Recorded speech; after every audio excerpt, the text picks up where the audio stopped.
So today is our final class, right? Okay. So we will have the 4 different teams, final teams, to finish our presentation, and then we'll finish our course.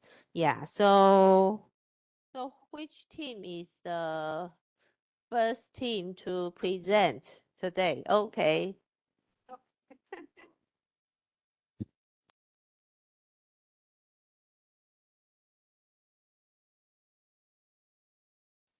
Hello, hello everyone. Our theme is long-term care in other countries about the world. First, in Taiwan insurance, the Ministry of Health and Welfare has been carrying out long-term care insurance planning since 2009, mainly based on the social insurance concept of self-help and mutual assistance, with the aim of sharing the long-term care burden and financial risk of disabled families, and maintaining and promoting the independent living of disabled people. Cost. The long-term premium for long-term care insurance is natural for 1 year. The premium will increase with age, and the upper age limit for renewal is approximately 65 to 85 years old. Care and professional service. 1. Home service. A caregiver will go to the home to assist the disabled, including body cleaning, bed daily care, feeding, and assisting with bathing and washing hair. 2. Daycare. The care recipients will be sent to nearby daycare centers during daytime to receive service, including best care and transportation or the health promotion activities. 3. Small-scale multifunctional service. In addition to providing daycare service, we have a night accommodation service with a maximum of 15 days of night accommodation service available per month. For family care, the person being cared for will be sent to the caregiver's residence, and the caregiver will act like a nanny for the person being cared for.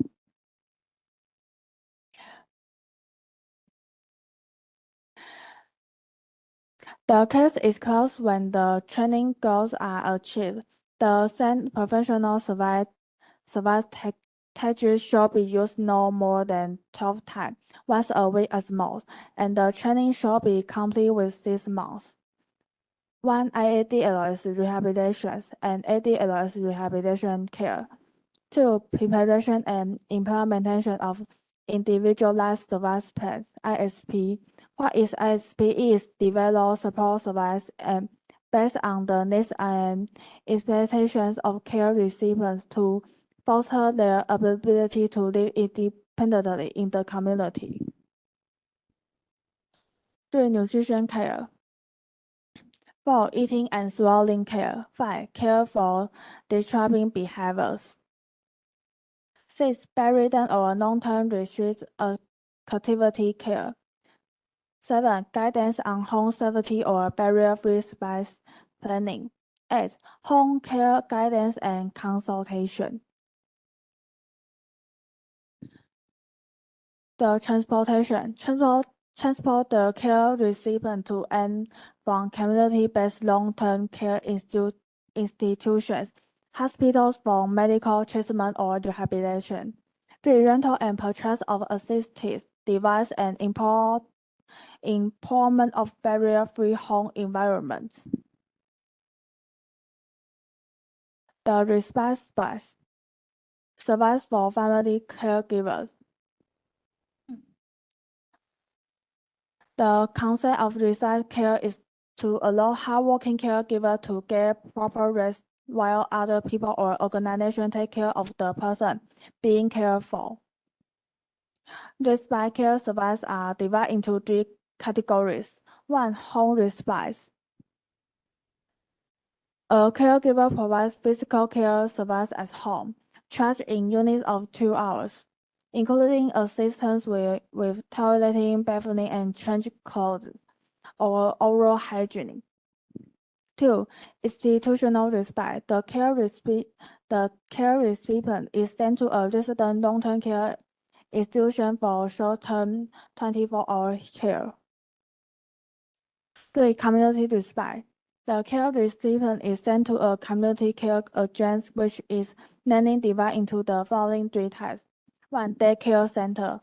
2. 80-way long-term care station. 3. Small-scale multifunction service center.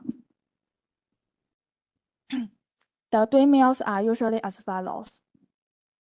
Nutritionists will also design diet menus that suit their residents based on their health and illness. Nursing to patient ratio. Nursing home nurse patient ratio. Nursing home is 1 to 15. And elderly welfare facility is 1 to 20. Job responsibility. The main responsibility provided by nurse are critical care skills like care extraction, care assessment, or care planning. In Korea, insurance. South Korea's long-term care insurance system for the elderly was officially implemented in 2008, and it is managed by the National Health Insurance Service (NHIS).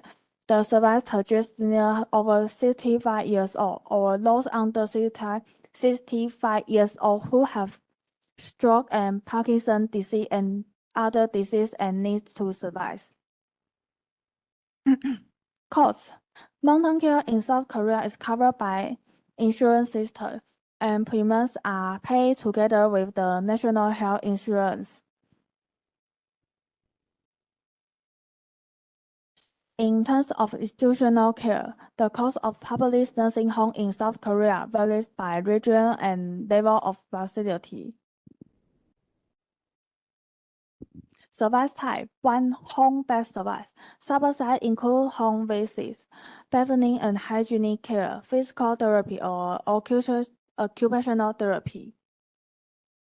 2. Facility-based service. Stay in long-term care institution for the elderly with 24-hour care, medical support, and some combined with nursing home resource. There are 5 levels of care, with higher levels indicating higher care needs. The 3 meals are usually as follows.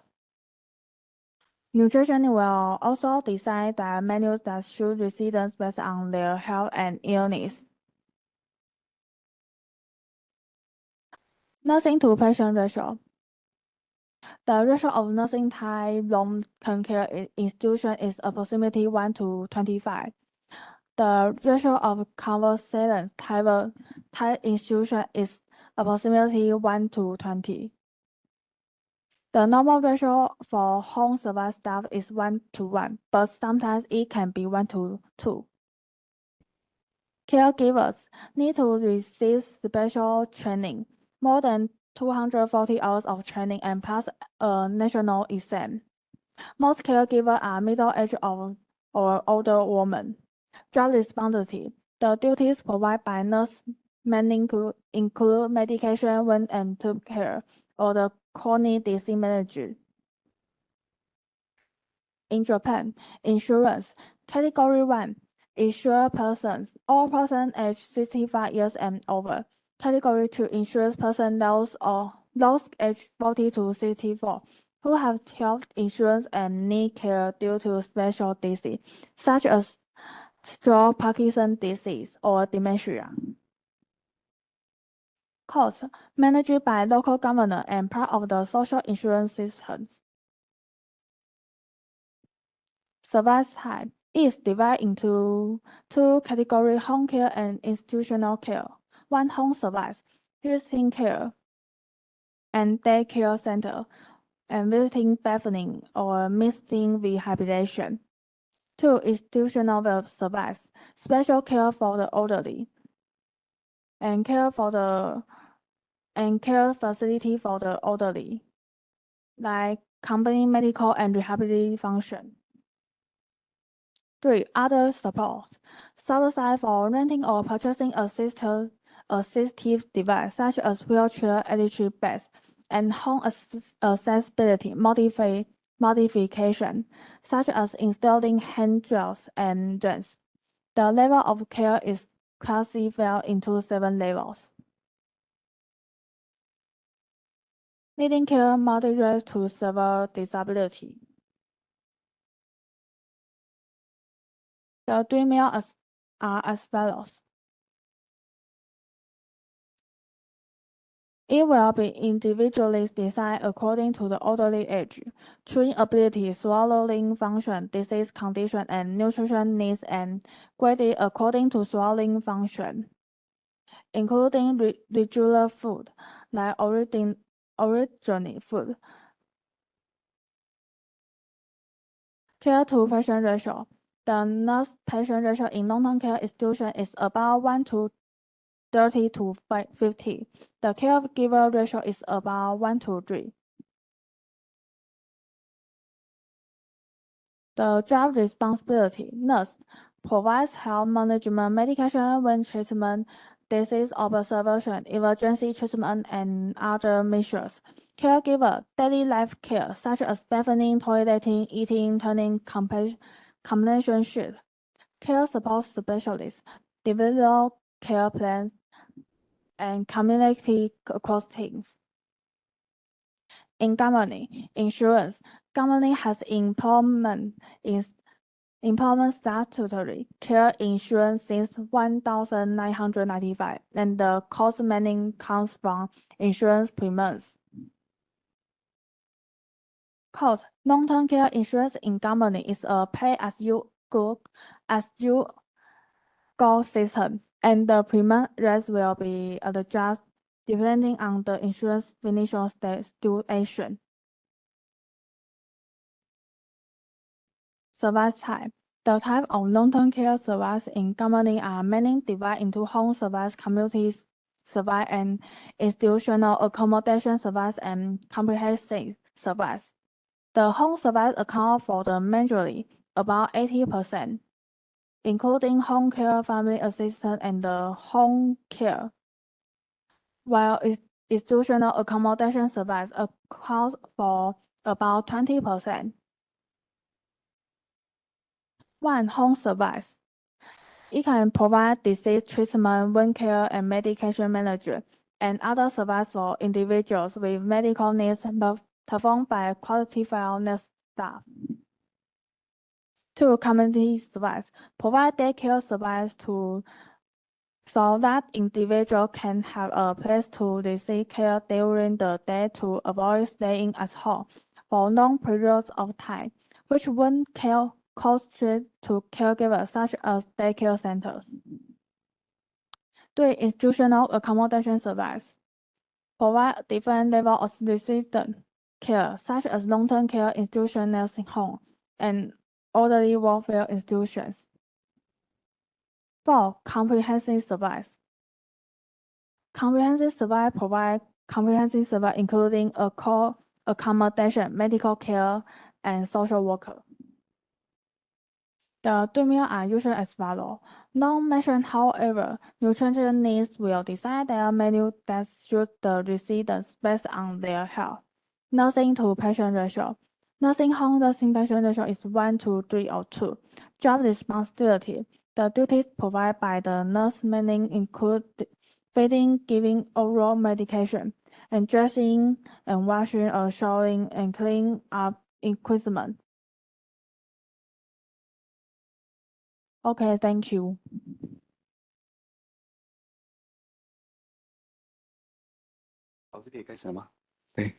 Hello everyone. I'll today introducing health-related problem. We are introducing of the Africa is growing very fast and has many natural resources and a lot of young people.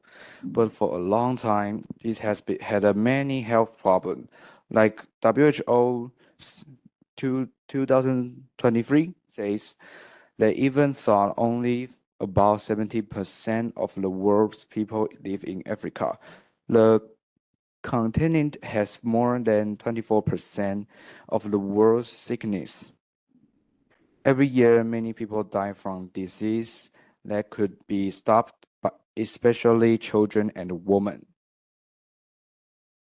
Like Africa, some problem just like lack of education or poverty, weak healthcare system, climate change, recent armed conflicts, global pandemics, like this problem. Overview of the Africa's health challenge. Africa health care system get a lot of help from other countries and groups like WHO, UNIC, and the Global Fund and the PEPFAR. But many African governments do not spend enough money on the healthcare. This causes the problems like weak health plans and poor quality service in some area. Right now, Africa is going through the health change. Infections disease like malaria and HIV are still a big problem. But at the same time, non-communicable disease (NCDs) like diabetes or heart attack, some kind of heart disease, are increasing quickly. This makes it hard for a healthcare system to keep up because it has to handle both sudden outbreak and the long-term illness. Many things makes this worse, like extreme poverty, some poor people, and not having enough food, dirty water, and poor sanitation, low education, and poor understanding of health, gender inequality, high birth rates, and not enough care for people who had to leave their homes. Major aspects of the Africa health challenge: infection disease, non-communicable disease, malnutrition, and maternal and child health, or health literacy and educational disparities. Now introducing infectious disease. According to WHO, Africa bears over 19% of the global malaria cases, about 70% of global HIV/AIDS cases, and over a quarter of all new tuberculosis cases. Malaria remains a leading cause of the death among children under 5 years old. Malaria is still common in poor and the countryside area, especially in the sub-Saharan Africa, even though using bug-killing nets, spraying insecticides, and the talking malaria medicine has helped lower death, and the disease is still a big problem. Tuberculosis, just like our TB, is another big health problem in Africa, especially for people with HIV/AIDS, because their bodies can fight sickness well. Many countries have a hard time stopping TB that doesn't respond to medicine because they don't have enough good test and medicine. New and returning disease like Ebola, monkeypox, recent monkeypox, or and Lassa fever also make health safety in the area is worse. Now introducing non-communicable disease. According to WHO, 37% of the death in Africa now caused by non-communicated NCDs. These include heart disease, diabetes, lung disease, and cancer. Like high blood pressure is common health problem. But many people don't know they have it because there are enough regular health checks. or follow-up care. Diabetes is becoming more common as people move to cities and eat more Western-style food and exercise less, like Taiwanese.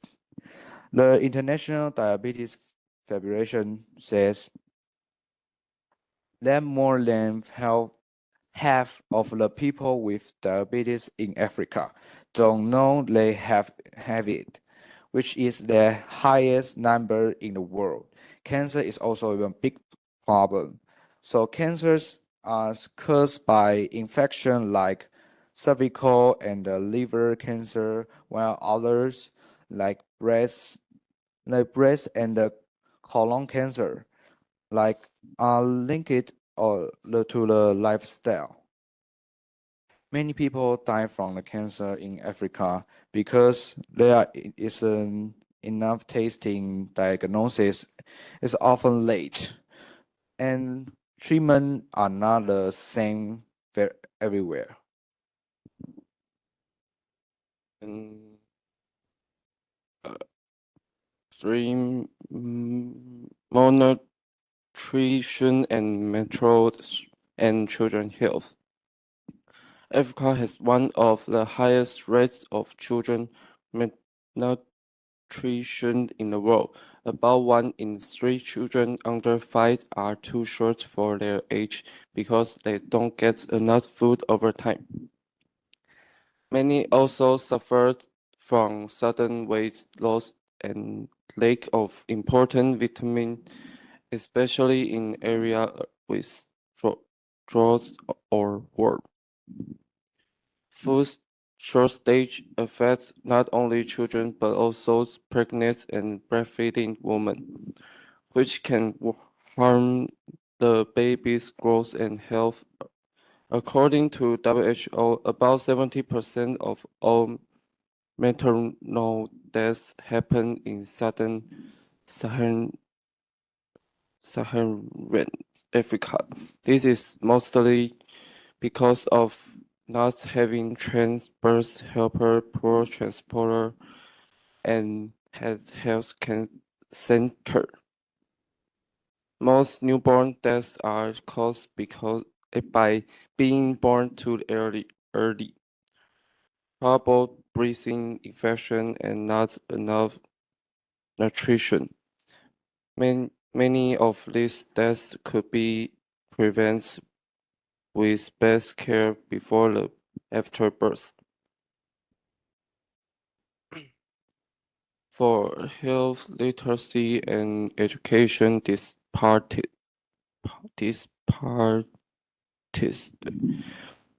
low health literacy in Africa made it hard to improve public health and prevent disease. Health literacy means being able to find, understand, and use health information to make good choice. According to WHO, many people in Africa, especially women and those in rural areas, have low reading and writing skill, which make it harder to understand health messenger. Wars around belief and cultural taboos are still common, especially around HIV and AIDS, where fear and shame stop people from getting tested or treated. Even though more people now use smartphones, digital health skills are still low, especially for older people and those with low income. The role in challenge or of nurse in Africa. And one is shortage of human resource and excessive workload. Two is lack of resource and poor infrastructure. Three is limits access to education and professional development. Four is brain drain of healthcare worker. So video record.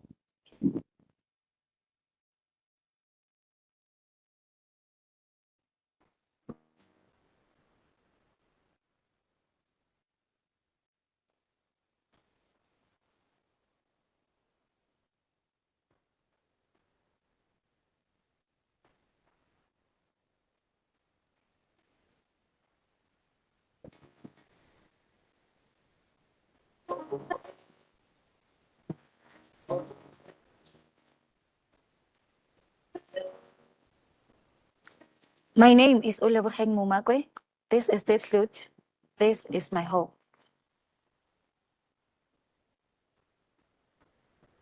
It's overpopulated. We've got more than 400,000 people living here. Deep Flute, it's a mini Africa, different tribes and different cultures. Zimbabweans, Nigerian, Ethiopians.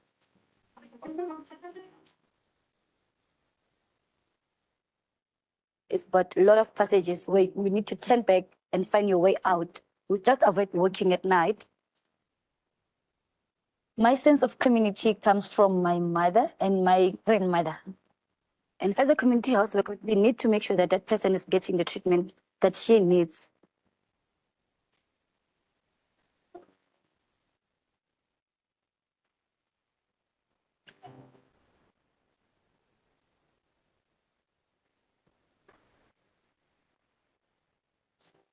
My name is Lindiwe Mkhize. I was born in Soweto. It was a place whereby your mother belongs to the whole community. It does take a village to raise a child.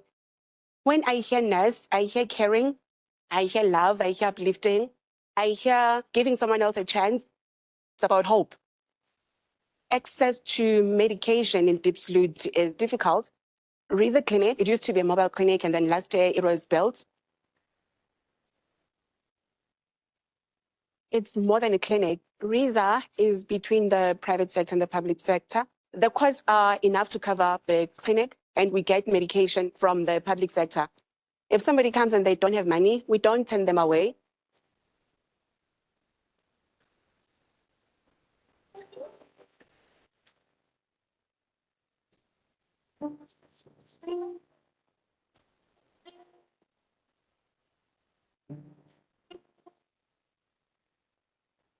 My name is Portia Sishibedi. I've got 4 kids, 3 boys and a girl. I'm living in Deep Flute, Extension 1. Where we stay, there's no electricity, and the toilet is on the street. It's not healthy. It's not safe. 7 o'clock, you have to be indoors. Ona Rene, she's 6 weeks now. She's got Down syndrome. She's a special one. I'm also HIV positive. I need to be strong for her.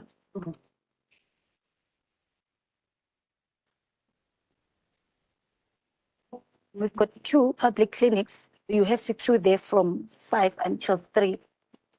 We don't have a hospital, and we've got us, which is RISA private clinics. A community health worker is a patient advocate. With us community health workers, I can help them by going door to door and tell them that at RISA, we need them to come and get the right healthcare services. I do feel empathy for them.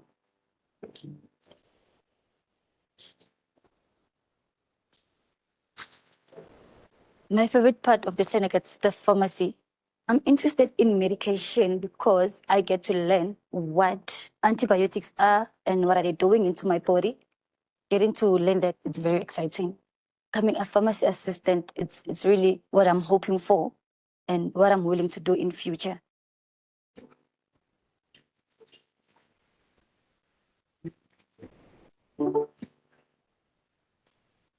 I loved netball from an early age. It's my happy place. With my netball team, sometimes we have a day during the week just to have sessions about ladies' health, how to take care of yourself, and when you grow up, what you need to do to be safe. You need health to create a thriving community.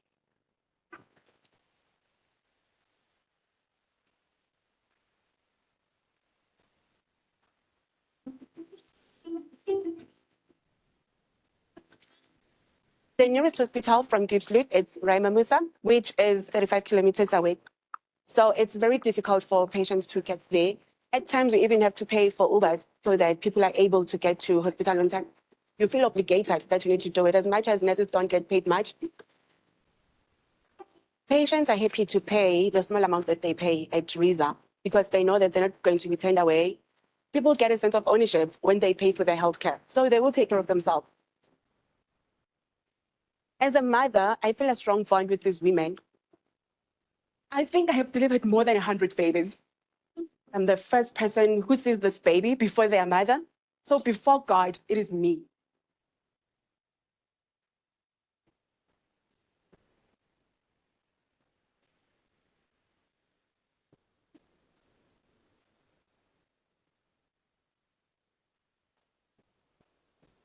In Diepsloot to travel, it's a mission. Like the time I was supposed to give birth with Una, I had to take a taxi from Diepsloot to Raimamusa. I started to feel the pain over the night. My mom said, no, wake up, go while it's still now. You don't know when the baby's coming. And the thing is, I didn't have that money as I'm not working. So my mom forced me to take the taxi. When the pain comes, then I close my eyes, not showing everybody that I've got a pain. They don't allow you in a taxi when you've got labor pains. They don't want any mistake. I had to be strong with that pain until I get to Raimamusa. I was closing my eyes like nobody mustn't see I've got labor pains.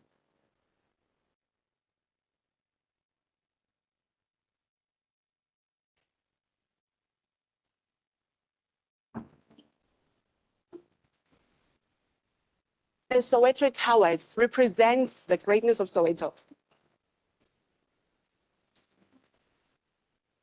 I thought that it would be a good idea to have something like RISA in Soweto for people to stop queuing. I am a nursepreneur. I run a clinic in Soweto. My clinic's name is Empathy, and it is supported by RISA. When I opened my clinic, I felt like I was getting married, like all eyes were on me. Community nursing is important to me because I feel that we're part of the community. We understand, and yes, we are the first line of defense. We are also the protectors of the community. Ubuntu is humanity. Ubuntu is what RISA is all about, putting people first, selflessness. Everything is about people, not about us.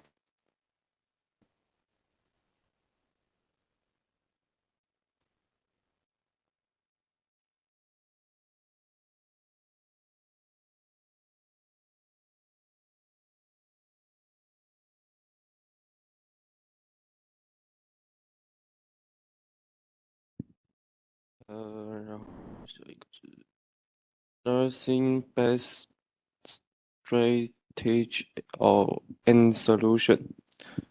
Number one is reforming nursing education and improving professional training. And number two is strengthening community-based primary health care. And number three is improving working conditions and benefit. And number four is implementing digital health recording system. And this is international organizations providing support in Africa. And number one is AFDB, African Development Bank. And number two is IFAD, International Fund for Agricultural Development. Number three is USAID, United States Agency for International Development. Number four is USADF, United States Africa Development Foundation. Africa's health problems are not just medical. They are also linked to deeper social and structural issue. Disease, poor nutrition, and lack of access to care all connect to create serious health inequality. But progress is important, but by improving base health service trend more health area, but progress is possible. By improving base health service trend, more health worker creates health-friendly social publics, raising health awareness and working with other countries and regions. Africa can build a fairer and stronger health system. As Marto Mamoto point out, to achieve health fairness, we must fix the social conditions that affect health and give everyone a fair chance to live well. The world must help not just with AIDS, but by supporting Africa's ability to manage its own health system. 这是文献。Thank you, everyone.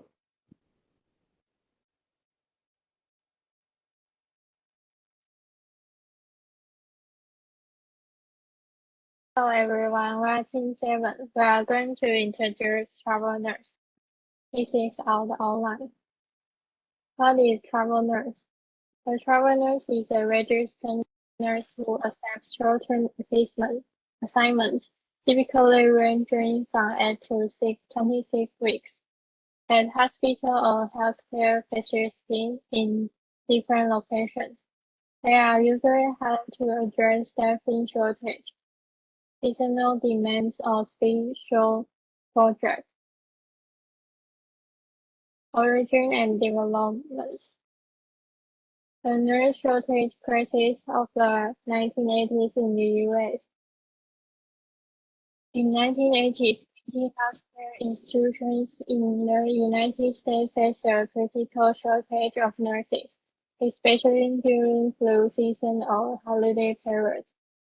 To fill these temporary gaps, some hospitals began hiring nurses from other areas for short-term assignments, offering high wages and housing accommodations as incentives.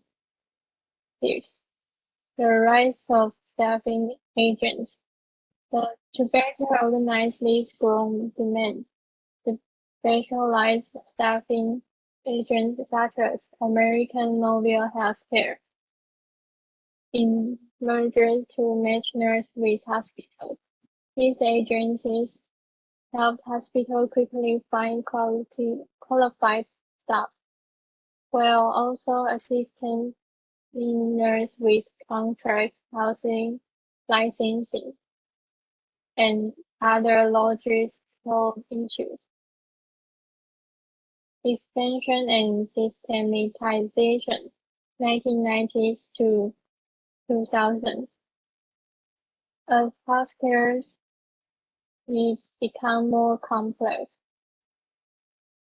and because licensing requirements vary across US states, travel nurse evolved into a more structured and recognized profession. The introduction of the nurse licensure complex further facilitated cross-state work by allowing nurses to practice in multiple states without one license, a shortage in demand during COVID-19. During the COVID-19 pandemic, certain regions like New York and California experienced health outbreaks and urgent staffing shortage. Many travel nurses were developed deployed to the front line, with some earned hourly rate as high as 150 to 200 US dollars. This brought widespread attention to the profession. The pandemic also made the healthcare system more aware of the need of maintaining a flexible and responsive nurse workforce. Qualification and requirements. To be eligible, candidates must hold a valid registered nurse license. In addition, at least 1 year of clinical experience is typically required for certain specialties, such as intensive care units or emergency rooms. A longer period of experience may be necessary. Basic certification like BLS or ACLS are usually mandatory. Some specialties such as ICU, EDAT, or ICU may also require additional certifications like PALS or TNCC. Fluency in English, both spoken and written, is essential. Job responsibilities. The responsibilities are similar to those of the regular staff nurse in local hospitals. These include patient care, documentation of medical records, transporting the medical team in various clinical tests. Nurses must be able to quickly adapt to new environments and integrate into different teams. It is also important to be prepared to work under different regulations, standards, and hospital protocols. Where can travel nurses work? Pretty much anywhere in the U.S. There are opportunities in big cities, small towns, rural areas. Some assignments even send you to U.S. territories like Puerto Rico or Guam. So if you are up for adventure, there's no shortage of options. Now let's talk international. Travel nursing isn't just an American thing anymore. More and more countries have adopted similar systems, especially where English is widely spoken or where there's a need for mobile health care workers. Let me give you a few examples. In Canada, northern and remote communities often face nurse shortages, so the government or staffing agencies bring in temporary nurses. Programs like the Northern Nursing Program offer contracts that include free flights, housing, and even bonuses. In the UK, the NHS has been short-staffed for years, so they use agency nurses or local nurses. They are similar to travel nurses. A lot of them work across different regions within the UK, but they also hire internationally, especially for cities like London or for remote hospitals. Australia and New Zealand also have travel nurse-style contracts, especially in remote areas or indigenous communities. These jobs usually come with high pay, housing support, and even flight coverage. If you have an Australian license, international applicants are welcome too. In the Middle East, places like Abu Dhabi and Saudi Arabia, they don't always call it travel nursing.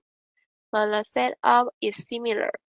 Foreign nurses get great pay, free housing and meals, visa help, and contracts that last a few months to a couple of years.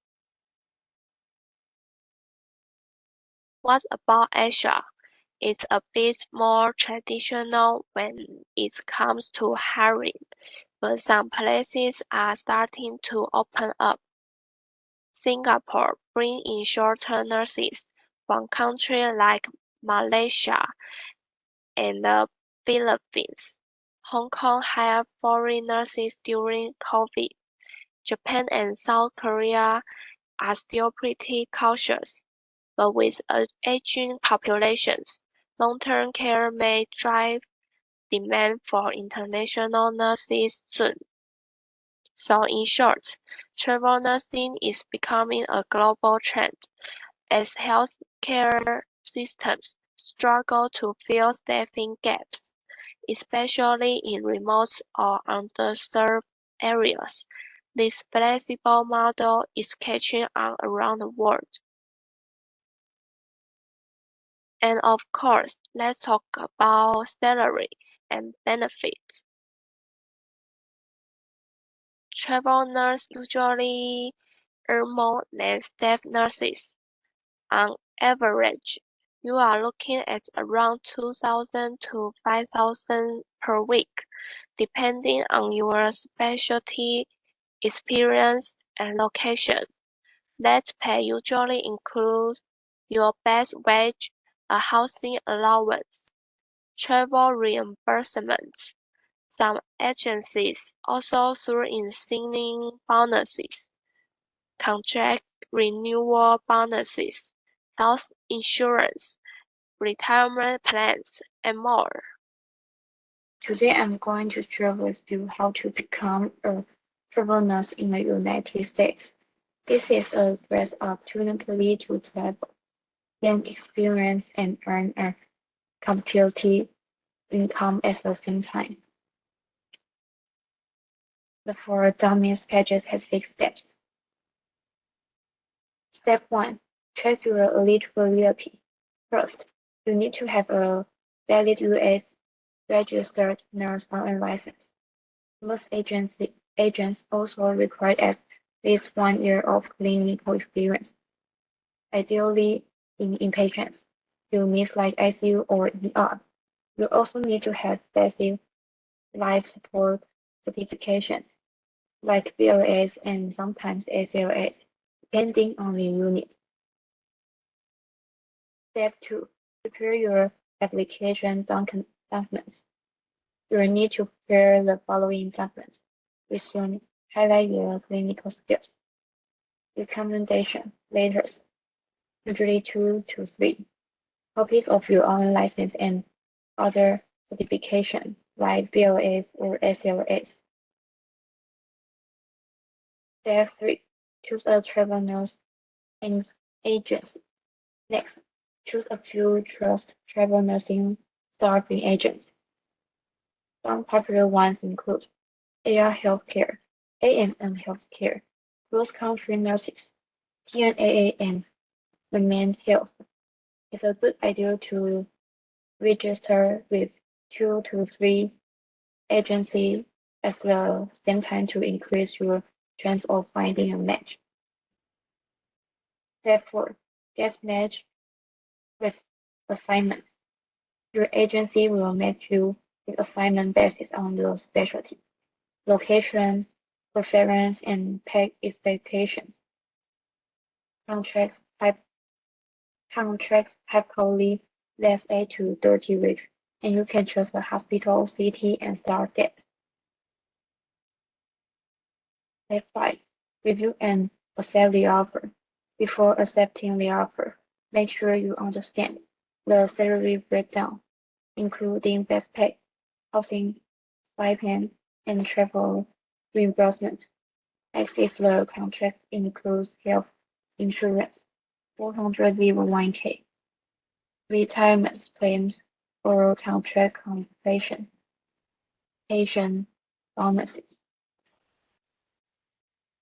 Step 6. Start working. Some companies offer free housing, while others provide a housing stipend so you can find your own place. When you arrive there, will be a brief orientation to help you settle in and get familiar with the hospital. Now, we are going to share a video about a travel nursing sharing his experience in choosing an agency.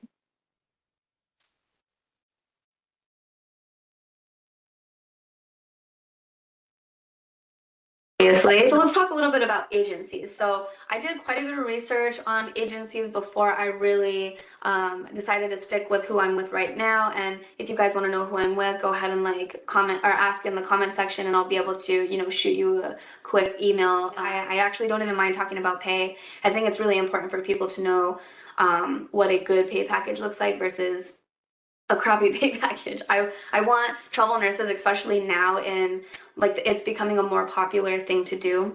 I don't want nurses to get horrible pay packages because they don't know the information or they don't know what to really expect out of these pay packages or what they should look like. So for agencies, when you're trying to find an actual recruiter in an agency, there's thousands. And let me tell you, it was really overwhelming in the beginning to kind of find like what fit me. And I think that that's really important when you're trying to find a recruiter in an agency.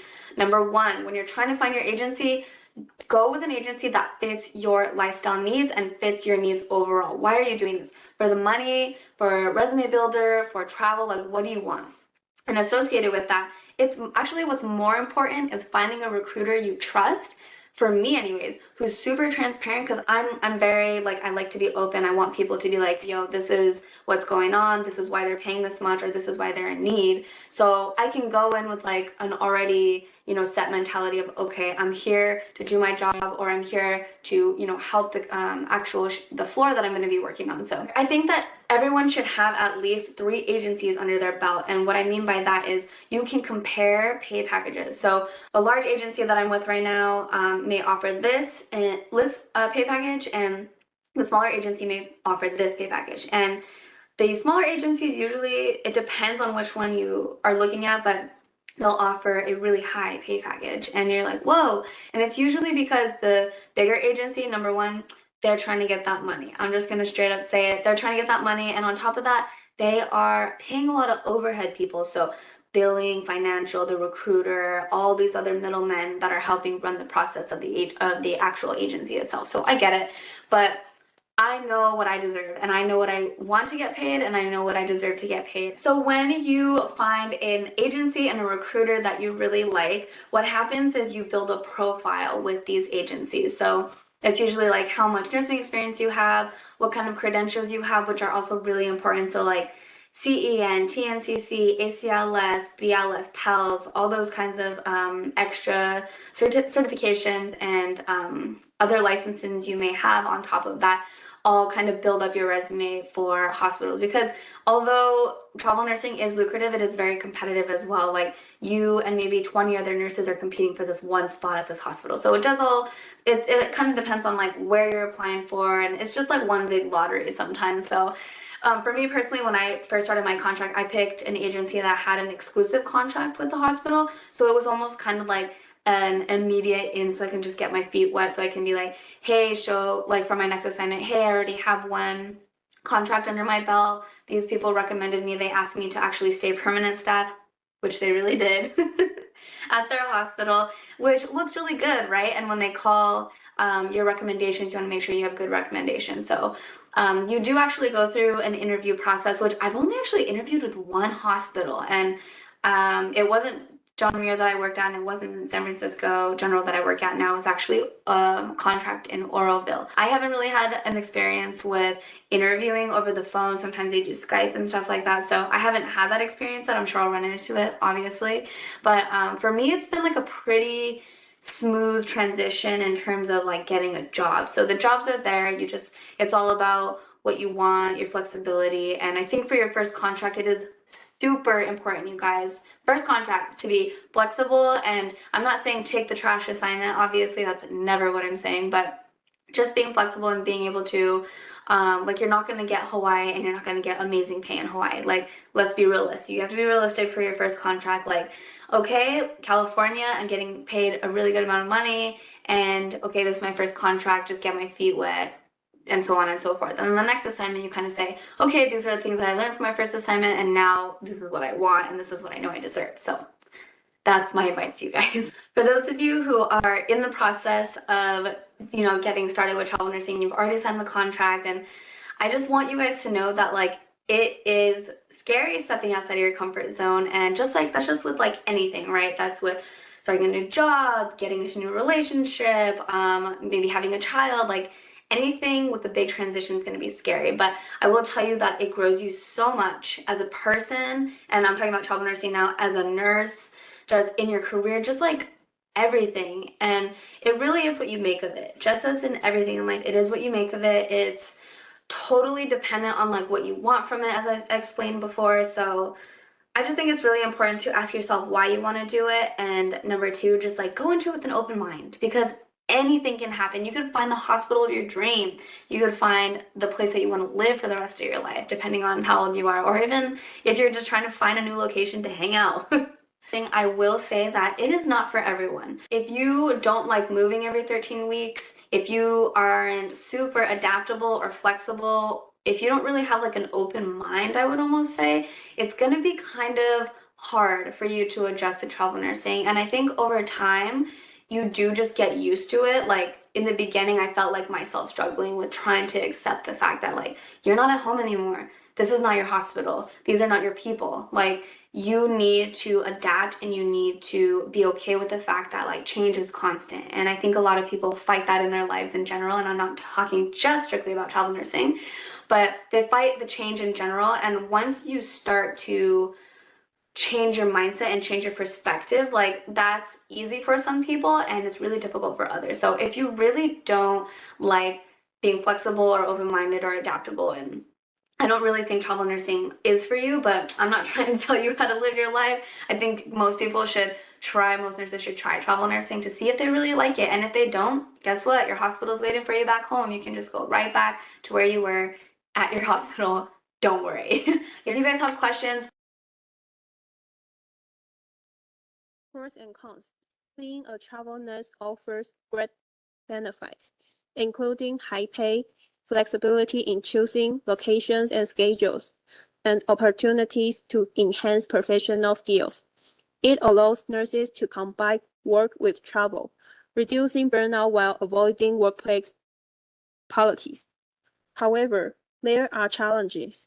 Travel nurses cannot accumulate long-term seniority, face frequent job and environment changes, and must adapt to different hospital cultures. Some locations may also have poor accommodation, requiring personal arrangements. Despite these challenges, travel nursing provides unique experiences and career growth, making it an exciting option for those who value variety and independence. The final part. Challenges of implementing travel nursing in Taiwan. Taiwan's clinical nursing workforce has a high turnover rate.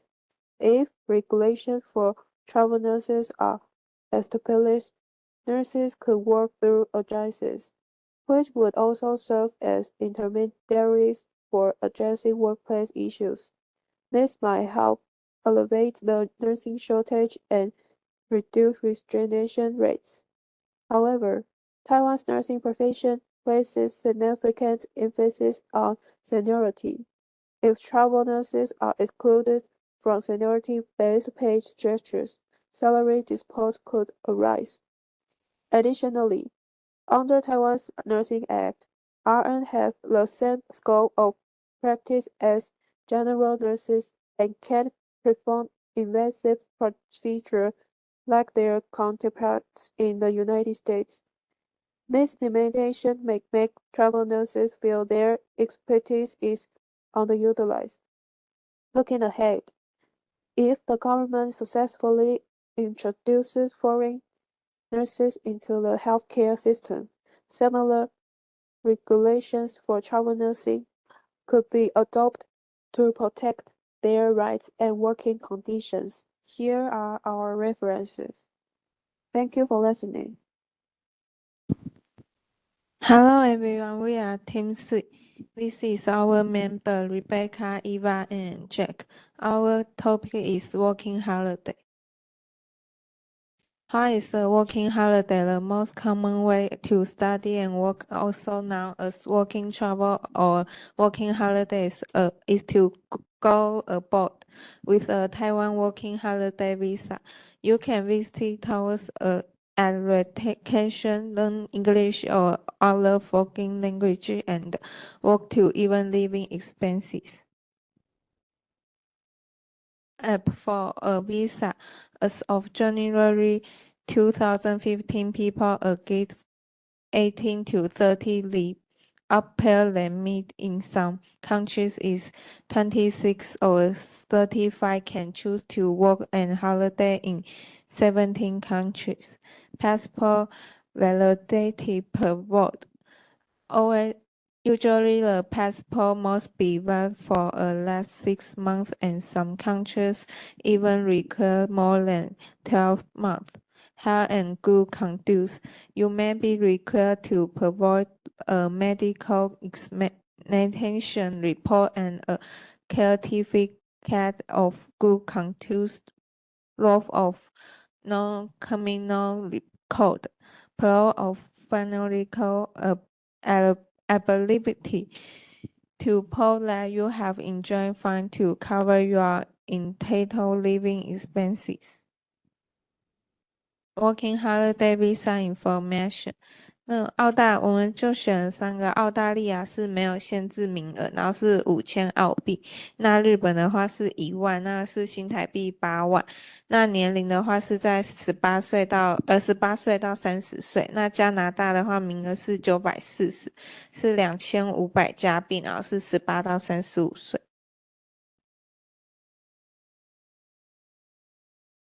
How to integrate nursing profession into working holiday.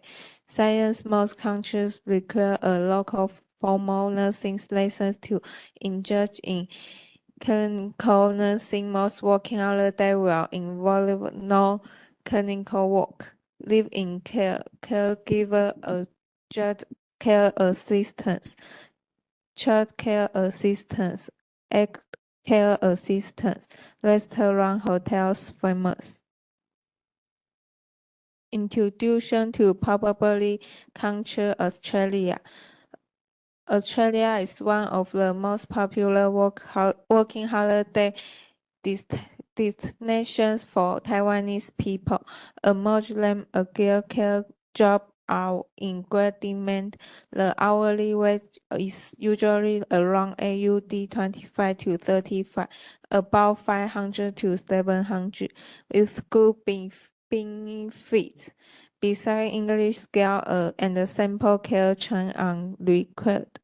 Blue card if you are working as a childcare assistant, childcare worker, or children visitor in Queensland, you will need to apply for a local working with children check.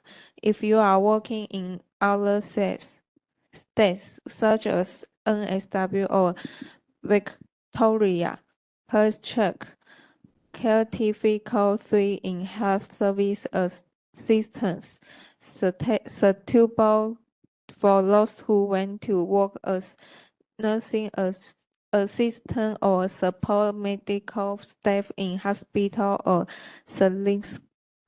certificate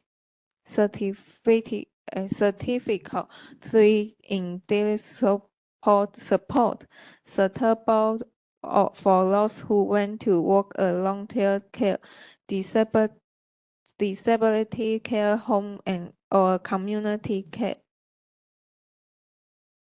Now, newborn care and home-based job. Live in maternity near.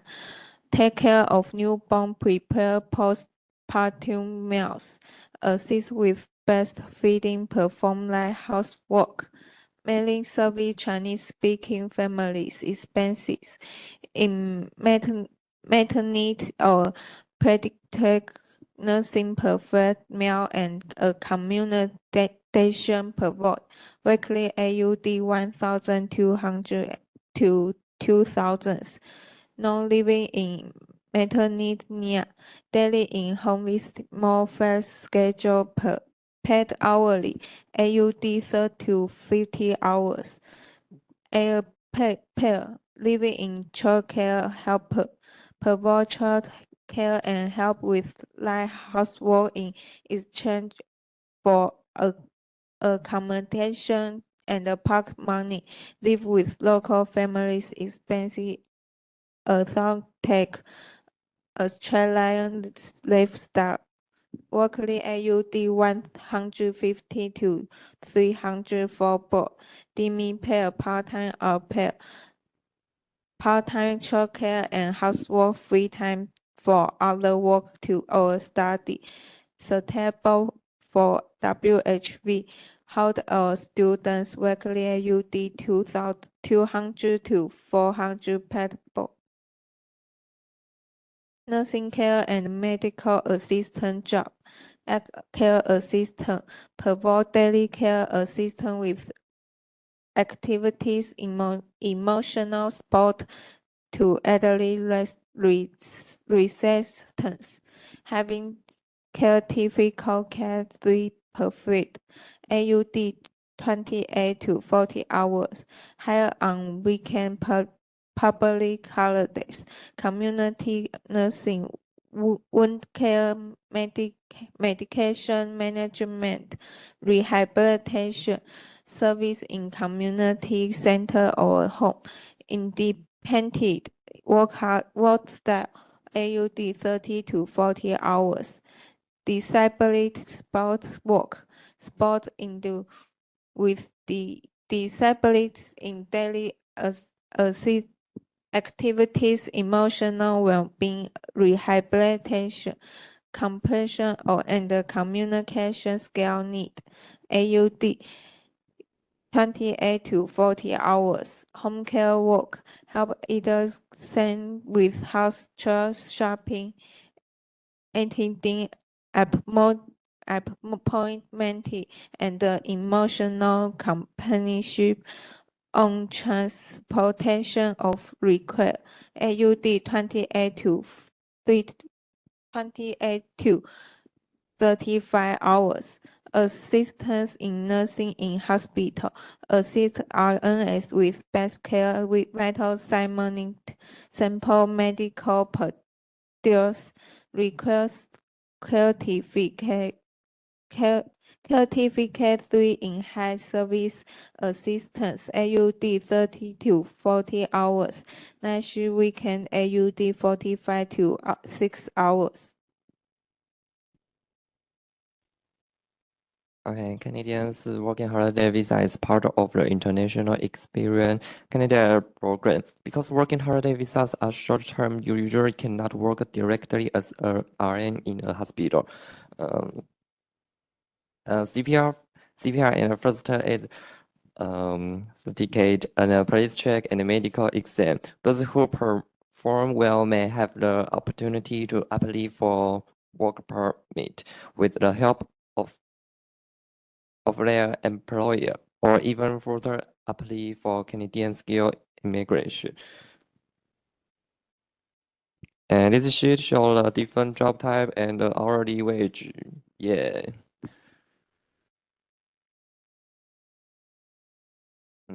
不同的工作还有他们的时薪，然后下面有换算成台币安尼。In Germany, the main purpose of the working holiday visa is to allow young people to experience German culture, work short term, and travel. Although caregivers holding working holiday visas cannot directly work as clinical nurses, there is still many related auxiliary care job opportunities. Germany has a rapidly aging population and a huge demand for nursing manpower. A nursing background is a clear advantage when applying for related job. And you must have the CPR and first aid certificate and no criminal record certificate， 就是没有犯罪的那个记录。Health check and German communication skill, usually B1 to B2. And you must be sure that you are traveling to here for a temporary visit, such as business, tourism, or medical treatment. You plan to stay here for a specific limited period of time. Proof of financial resource to cover all expense during your stay here. You have residence in other country and ensure you will return to your foreign residence at the end of your trip. And it's show the different job type and the hourly wage.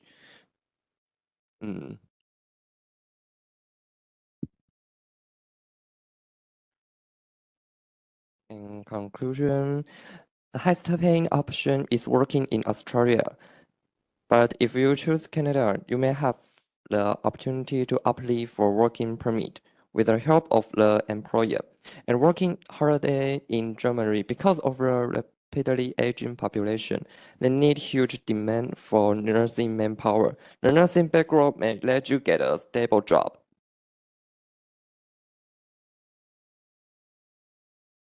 And the challenge with working holidays, language, culture, income fluctuations, professional skills cannot be fully utilized. Visa and legal risks, medical resource, and insurance. Although nursing cannot fully utilize their clinical expertise during their working holiday, they can develop opportunity in various nursing-related institutions based on their nursing experience, communication skills, and professional background. A working holiday is not just a job, it is also a valuable experience to learn to live independently, experience exotic cultures, and expand your internal horizons. When you face with issues such as language, culture, attention, and work challenges, as long as you are fully prepared and remain flexible and positive, you can carve out a new world of your own in foreign country. And wait a second, we have a video. 台湾会发生什么灾难，所以我们就来澳洲玩1年。先避一下。对。看了你们影片，我才决定要澳洲。我去年3月决定要来，5月就到了。为什么看我们影片会来？我们都没有来过澳洲，你会干嘛？澳大。我想要出国生活，对，真的很好。这怎么申请怎么上？像我本来有打算去加拿大或者是英国，可是像加拿大要筹钱，名额少，然后这边是你一送上申请，基本上几个礼拜之后就可以拿到，就可以过来了。那时候大家说这是新手村，然后还要电竞跑。新手村的意思是对第一次打工度假的人比较友善。对，因为我自己觉得我英文没有很好，后来来就觉得，好像英文比想象中还可以沟通。那 Sydney 跟 Brisbane 2选1。在王国之歌里，有些地下城的入口真的超级难找。赤红峡谷的瀑布后面居然藏。可是为什么上网查比较多人会选择布里斯本？真的是新手村，花了就是因为进阶是不是？那真的是第一次去，我没办法。人家说 Sydney 物价水准很高。做木工，因为我在台湾，我是做木工，那我在是室内设计师。OK， 我就拿我的专长来这边工作。我这边就是来工作，因为以前我必须去工厂，但其实我自己本业是 barber。你在台湾就是做这个做的？对，我一开始先做美发师，然后后来才转 barber。是大人先生都是前1年。对，然后你要去工厂工作3个月左右，你要有那个 pass leave，一周他可以给你2000。那你一定要去工厂3个月你才能延吗？不是去工厂，就是去农场，或者是去偏远地区。一定要，你要选择。我很幸运，我在离大概1个小时的地方吧。那你那个工厂的地方是做什么？我们在捡那个四季豆的。四季豆啊？他就是一直在挑四季豆，从农场采四季豆来，然后就一直挑四季豆，然后装箱。怎样挑？四季豆这样子怪的。丑丑的挑起来，不好看的挑起来。你怎么知道它丑不丑？长得丑的挑起来。它就是有一个 SOP， 黑黑的不行，没有歪的标准，弯弯的不行，也就是只能直直的。我现在做3份工，哇，没有很累啊，因为我一个是做韩国餐厅，然后也做韩国老板汉堡店，礼拜日在一个中餐厅。你做1天在中餐厅，对，所以都在餐厅的服务业这样。我总共做过短暂的会计、肉厂，然后农场。我肉厂前面做4个月，后来为了极限，那时候有找到一个也是一个多小时距离的车子的小镇，那时候是一个姜的东西，他就说要切姜，他1个小时要切25公斤，你知道25公斤有多吗？那一盒是500克，人家20公斤就是你没有达到那个标准的话，你就会被翻。最可怕的是每天都会有一个 QC 的人，每2个小时都会公布一次成绩。没达标会怎样？没他就没就这样，当下就 fire。对，他就讲员工嘛，这我现在不能挑什么，所以我就自己先就说那个不好意思，对，做礼拜之后就跑跑这样子。然后好险，因为那时候我没有离职，肉场是晚班，所以我就是清晨的时候去那边，下班之后再回来肉场。我是在做美发设计师，就是在法兰达东。他在台湾买做这一类。对，所以有些人在台湾的技能，搞不好打工度假的时候也可以延续。所以我觉得蛮推荐来我天下的同仁们学的技术带过来，我觉得是蛮推荐的。那什么样的技术在这边比较吃香？美发产业或是每个行业，我觉得都还蛮吃香的。然后你回去的时候你也不会生疏。哦，也是，这点觉得蛮好。我现在是 driver。哦，对，类似就像 Uber 的集团上。我是物流公司。哦，运货的。对，我之前一开始运的是轮胎。好酷。然后我现在是在固定一个仓库，它是送汽车配件，我就是一天8点半要送第一趟，11点再送第二趟，最后一趟是2点，送完就下班。然后我先送完，我都大概还有半个小时左右休息时间，然后我时间到我再住那边仓库。太秀哎。对啊，所以然后我上班的时候就还会一直跟家里人讲电话啊，或者是啊，就是我上班真的是。可以说要听 podcast 啊，然后你们都在车上听的。OK。那我8点上班，我送完其实大概是3点，最晚差不多3点半，因为他们这里汽修厂都4点、5点就打烊。这个时间是上班时间，可是你真的开车的时间可能开车时间3个小时。对，我打卡是打7点半的卡，他下班是打5点、5点半的卡，然后不能回家，因为有定位。没事啊，就走咖啡厅，我都去健身房。健身房哦，运动后可以打第2份、第3份工都可以的，真的可以。那台车也是你可以自己开。对，我可以自己。你今天想要去黄金海岸走，都可以开那台车过去。对，可是你都可以，因为我就等于我是跟公司租那台车，我是就欧里程度到我要保养，我跟他们讲，他们会帮我约，我就把车子送过去，反正我都不用就是另外讲，因为就是我等于租那台车啊。这是我今天听过最爽的职业了。可是这在农场期间的都是比较辛苦，我们是曝晒在太阳下，还要除草。是。我一开始就直接去投海底捞，因为听说海底捞这么投这么上，隔天他就叫我施工，不久之后就直接去上班。所以你现在在海底捞工作？我现在不在海底捞，我现在在寿司店，但我有一阵子海底捞跟寿司店同时工作，早上7点半到晚上11、12点。为什么那个时候想要这么累？因为这里的房租很贵啊，我自己是租270澳币一个房间，包水电，但是不包得起，我们冷气如果要开要再加20块一个礼拜。好，就算1200澳币一个月，那很明显生活消费这边很高，那你在这边赚的钱有办法存吗？要看每个人的生活习惯，像如果有些人他不是喜欢玩，他可能整天都在工作，我喜欢玩，所以我会。你也喜欢玩？我喜欢玩，我的钱大概就赚完就花完。所以你就是月光族吗？是吧？快要，生就这样子，当然要好好享受。就是想要体验一下，那你刚刚一个礼拜平均工作多少小时？大概40小时左右，但是这边在40就是40，不会有额外的，像台湾可能表定40，可能额外做很多事。是。对，我觉得差在这里。那你觉得跟台湾可能一样，你一个礼拜做大概40个小时，你可以赚多多少？可能1%吧，多100%，但是你多到很多的是你有自己的时间，你原本在台湾想做的事你做不了，但是你在这边也可以做出来。因为在台湾你可能公司他会给你一些额外的事情，然后你可能没办法实时下班。那你觉得这边消费会不会比较高？肯定超高，存钱可能就有点，我觉得还是看个人生活习惯。因为我主打享受生活，存钱这一块，这边可以存得快吗？200块，尤其你打3份工的话。对，就你真的有心要存钱的人，可以存得出来。我有一个韩国朋友，他是做2份工，他一个礼拜工作80个小时，太狂了吧！他一个月赚1万澳。这边的税怎么样？这边税重吗？我记得15%，还好哎。感受到在澳洲当是很快速的可以赚得到钱。那 overall，因为这边消费也会比较高嘛，还是会存得多一点点？会，我觉得会存多一点，除非你一直去旅游的话，那这个消费高。薪水会比较高，然后非常秀，然后木工东西都超级简单到爆，白痴都会就螺丝这样，一天都1000里。如果你有相关的技能，我一天可以到8000，还算还不错。哇，那这还不错哎。你当初有考虑过其他的国家吗？我当初其实蛮排斥澳洲，为什么？太多负面的消息了。是啊，就是为了teenager听说了，会砸车啊，崩你车啊。最不喜欢的一个点是店都开始关，卖9点时间就关了。那你那个时候就是还没有，这刚要开始。对，还需要再来一点。他喜欢的。我觉得就是很穷嘛，你工作虽然很累，但是你下班之后这个时间真的是超多。像我上完班的时候，我早上都去买菜、逛街、对，蛮喜欢这些客人，他们都非常的热情，就是他们都上班族，他们每天都很开心的跟你打招呼 ，Thank you, Cha，然后真的结果怎么样，非常的关心你，然后他们很多 TMI，他们也可以跟你分享，他们今天做的什么。不喜欢的呢？其实我觉得不喜欢有点无语，对，可以做的少，我觉得他是个生活。我想要玩乐的话，可能最喜欢 Go Coast，因为我室友他们会钓鱼，所以他们会开车去 Go Coast 出船钓鱼。哦，那你不喜欢的点呢？那个被偷的自然部分。被偷的原因是我太白目，我自己一个人在 City 里面要去存钱，然后我在存的时候就有一个小朋友就过来点路，然后就说可以帮我一下，然后我就问他说什么事，然后他就直接把我手上的钞票直接抓走，然后就跑走。一个小朋友大概就是这么高而已，而且我的卡在里面，我又一个人，我不可能跑去追他，因为我的卡还在提款机里面，然后手上150块就这样没了，而且我不知道我到底我就开始算我到底要放多少。那你当下也来不及，今天没办法追了，因为卡太高。那你知道有需要报案吗？